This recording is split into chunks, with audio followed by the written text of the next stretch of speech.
Welcome back. It's been 1 year since the Deepwater Horizon rig exploded, spewing an estimated 200 million gallons of oil into the Gulf of Mexico. What happened on that offshore oil rig triggered a drilling moratorium that brought the industry to a...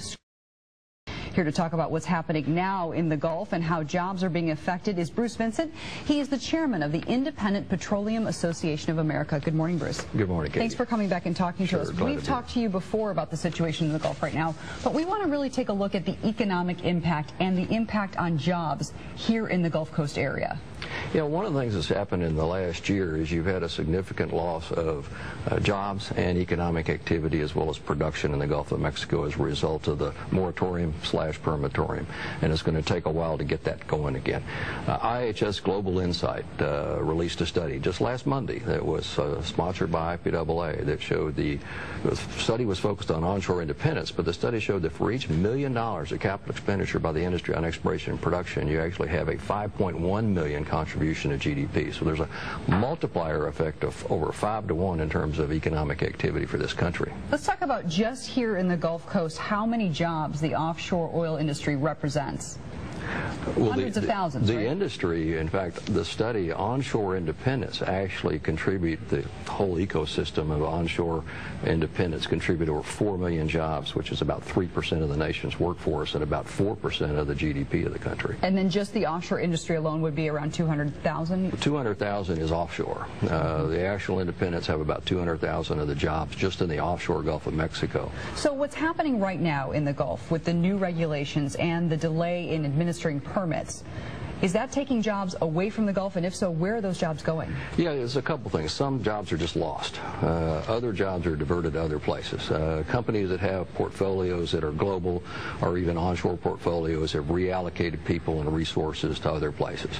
You've seen a number of rigs leave the Gulf of Mexico for places elsewhere, whether it's Brazil or West Africa or Asia, instead of being in the Gulf of Mexico. So a lot of those jobs that would have been from people in Louisiana and Texas in this Gulf Shore area are lost.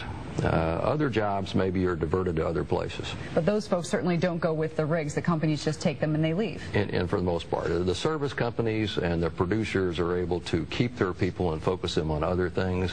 Some companies, even some of the drilling contractors, have suffered.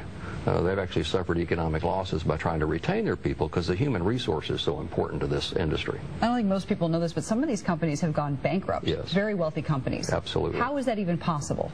Well, you have a tremendous capital investment in your equipment. In fact, one of the shallow water offshore drilling contractors did file for bankruptcy late last year.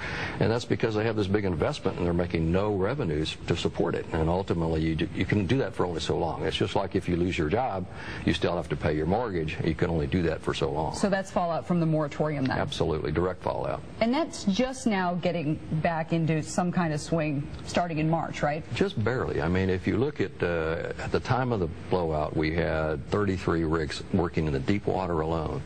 And today, we've only issued 10 permits. So we're a long way to go before we get back to that. It'll probably at least be into early next year before we actually resume the kind of activity we had going on at the time of the Macondo incident. And I'm asking you to predict the future, but do you see the regulations loosening at all to try to get some of this going? Oh, absolutely not. Absolutely not. The one thing that may help is the confusion over some of the new regulations may get to be understood by the industry.